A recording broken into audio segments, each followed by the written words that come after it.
राधे राधे। श्री हरिदास श्री कुंज बिहारी। कैसे हैं आप सभी लोग? आई होप कान्हा जी की कृपा से आप सभी लोग अच्छे होंगे और स्वस्थ होंगे। एकादशी के व्रत को कब से करना चाहिए और किस महीने से शुरू करना चाहिए? मुझसे जो प्रश्न पूछा गया उस प्रश्न का एकादशी का व्रत कब करना चाहिए और किस महीने से शुरू करना चाहिए अगर हम पहली बार एकादशी करना प्रारंभ कर रहे हैं तो, और संपूर्ण जानकारी होगी एक ही वीडियो में, तो वीडियो को अंत तक जरूर सुनिएगा। हरे कृष्णा मैया आपका और रानी कुमारी मैया आपके प्रश्नों का जवाब है कि मुझसे जो पूछा गया है कि एकादशी का व्रत मुझे पहली बार करना है मैया, और मैं कब से शुरू करूं और किस महीने से शुरू करूं। तो जो भी भक्त एकादशी का व्रत प्रारंभ करना चाहते हैं, शुरू करना चाहते हैं, तो उन्हें मार्गशीर्ष कृष्ण एकादशी यानी कि उत्पन्ना एकादशी से, जो कि उस दिन ही उत्पन्न होती हैं, तो एकादशी प्रारंभ करनी चाहिए अगर हम पहली बार एकादशी का व्रत करना चाहते हैं। तो ये स्टार्टिंग से ही है कि मैं पहली बार एकादशी का व्रत कर रही हूँ, तो उत्पन्ना एकादशी के व्रत से आप व्रत करना प्रारंभ कर सकते हैं। अब जैसे कि एकादशी, उत्पन्ना एकादशी तो निकल गई और आने में अभी बहुत समय है, तो अब क्या करें हम? तो अब एकादशी का व्रत प्रारंभ करने के लिए कोई दिन नहीं सोचना है। एकादशी कभी भी, किसी भी एकादशी को हम कर सकते हैं।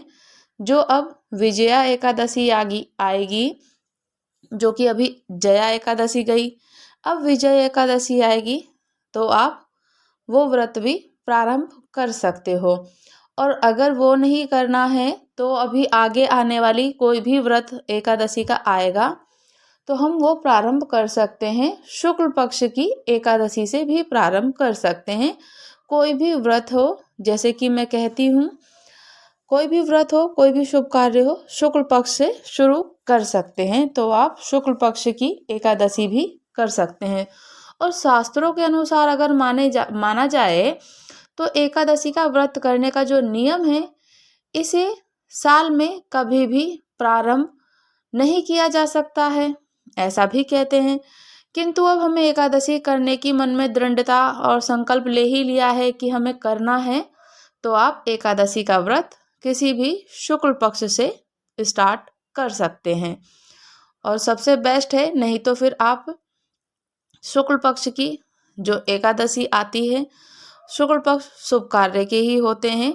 वैसे साल में और महीने में हर बार 2 एकादशी आती है, कृष्ण पक्ष की और शुक्ल पक्ष की, तो आप व्रत कर सकते हैं। प्रारंभ करना तो यही है कि पहली बार जब हम करते हैं एकादशी तो कब करनी है, ये मैंने बता ही दिया है। एकादशी का जो व्रत होता है वो बहुत बहुत ज़्यादा, बहुत फलदायी होता है और बहुत ही मोक्ष की प्राप्ति होती है। एकादशी का व्रत पहली बार शुरू करने के लिए, अगर हम पहली बार शुरू कर रहे हैं तो किस प्रकार से करना है, क्या पूजा विधि विधान है? सुबह जल्दी उठकर स्नान आदि से सारे कार्यों से निवृत्त होकर पूजन स्थान पर बैठकर व्रत का संकल्प लें और व्रत को, पूजा स्थल को पूर्ण रूप से साफ स्वच्छ कर लें। गंगा जल से, या आपके पास जो भी पवित्र जल हो, गंगा जी का, यमुना जी का, सरयू जी का, क्षिप्रा जी का, जो भी आपके पास जल है, आप नर्मदा जी का, उन जलों से मंदिर का और पूजन स्थान का आचमन अवश्य करें। अगर आप चाहते हैं तो उस दिन हम चौक भी पूज सकते हैं, पूर सकते हैं। चाक पूजना या चौक पूरना, क्योंकि कोई भी पूजा होती है तो भगवान जी को चौक पूज दें, वो बहुत शुभ होता है। घर में हम अपने जो घर में हमारे किचन में आटा और हल्दी, वो सबसे ज़्यादा शुभ होता है। तो उससे हम चौक पूर सकते हैं। चाहे आप कोई भी डिज़ाइन, आकृति, चौकोर, गोल बना सकते हैं। इसके बाद ही हमें भगवान विष्णु जी की पूजा करनी है। एकादशी का व्रत हमारे श्री हरि नारायण जी को ही समर्पित होता है। आप अपने चौकी पर, पटरे पर पाटा लगा लीजिए, या आपका जो पूजा स्थल है वहाँ पर आप अपने श्री हरि नारायण जी की श्री विग्रह हो, चित्रपट हो, या फिर आपके पास मूर्ति हो, जो भी है आप उनको पूजा स्थान पे रखिए।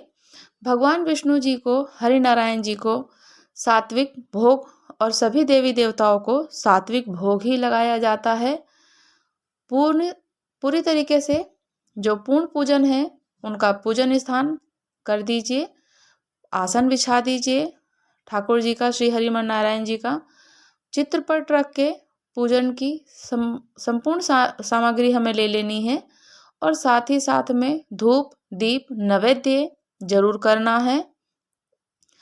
शुरुआत करने का तरीका ये होता है कि एकादशी का जो व्रत है, एक दिन पहले ही, यानी कि 10वीं वाले दिन ही हमें खुद को सात्विक भोजन करना है, जिससे कि तामसिक भोजन करने से हमारे जो सारी जो क्रियाएं होती हैं, जो व्रत करते हैं तो व्रत करने में कोई अड़चन ना आए।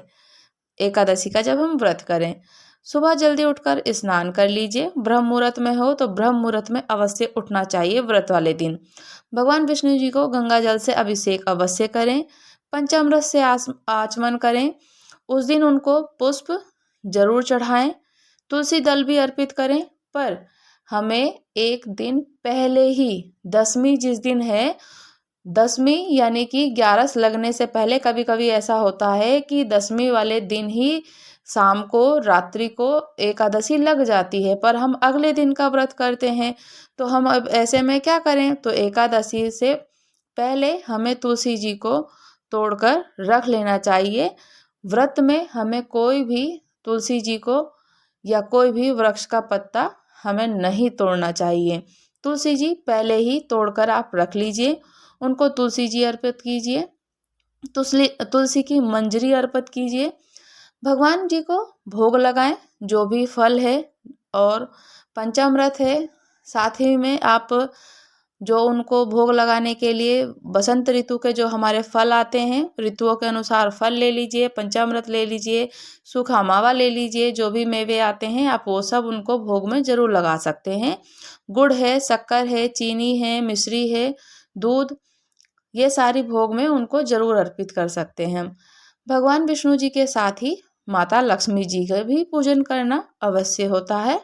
तो चित्रपट है या श्री विग्रह है तो श्री लक्ष्मी नारायण जी का हो, और भगवान जी का अधिक से अधिक ध्यान करें, पूजन करें, जप करें, नाम कीर्तन, संकीर्तन जरूर करें।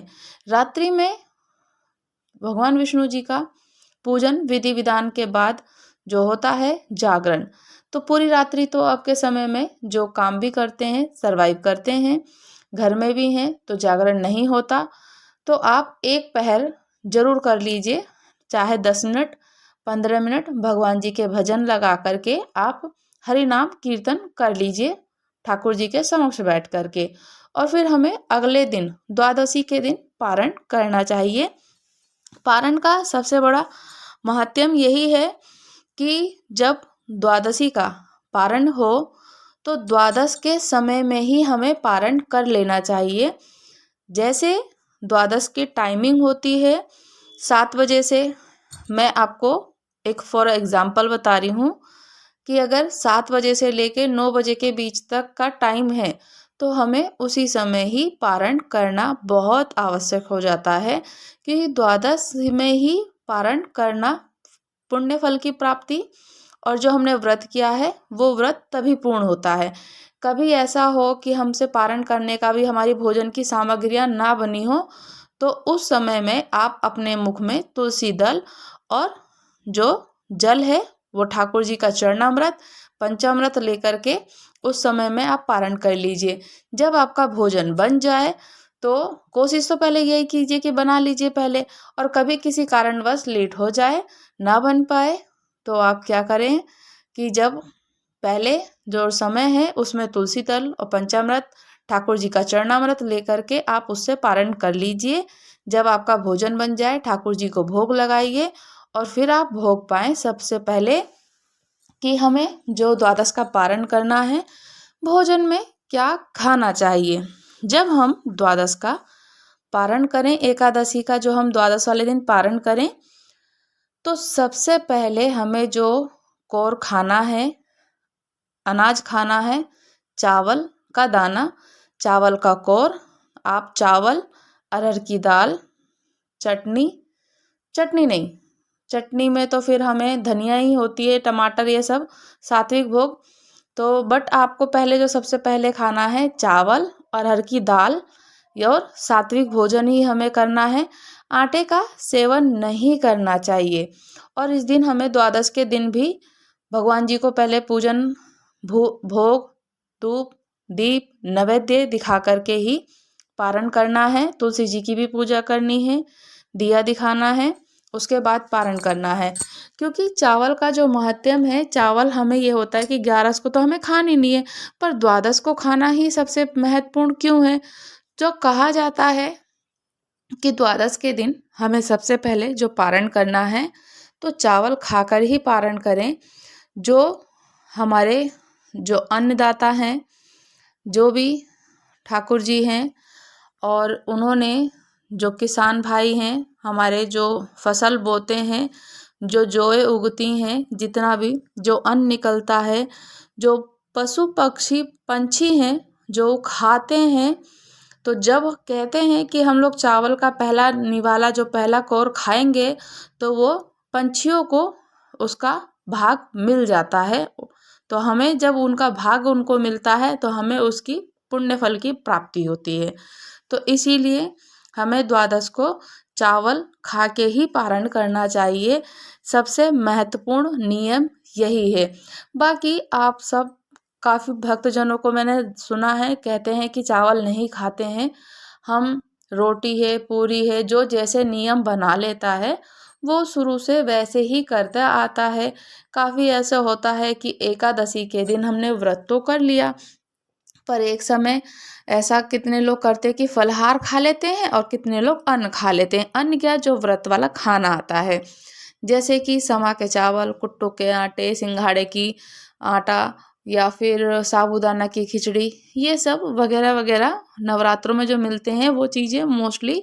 आलू के चिप्स या आलू रात को शकरकंदी तो हम खा सकते हैं, वो मीठा फल है, उसे फल में ही हम ऐड करेंगे, जिसे कि हम बोलते हैं स्वीट पोटैटोस, वो हम खा सकते हैं। और कितने भक्तजन आलू और दूध भी खा लेते हैं। पर जैसे जिसने काफ़ी लोगों का मैंने भी जो देखा है, मेरा पर्सनल एक्सपीरियंस है, तो मैंने देखा है कि काफ़ी भक्तजन खा लेते हैं। पर सबसे पहली बड़ी बात तो यही है कि एकादशी के दिन हमें अन्न ग्रहण नहीं करना चाहिए, चाहे वो व्रत वाला हो, चाहे वो ऐसा, तो हमें बिल्कुल जो नॉर्मल खाना है वो तो हम बिल्कुल भी नहीं खा सकते। क्योंकि एकादशी वाले दिन अन्न में पाप निवास करता है, तो इसलिए हम उस दिन अन्न नहीं खाते।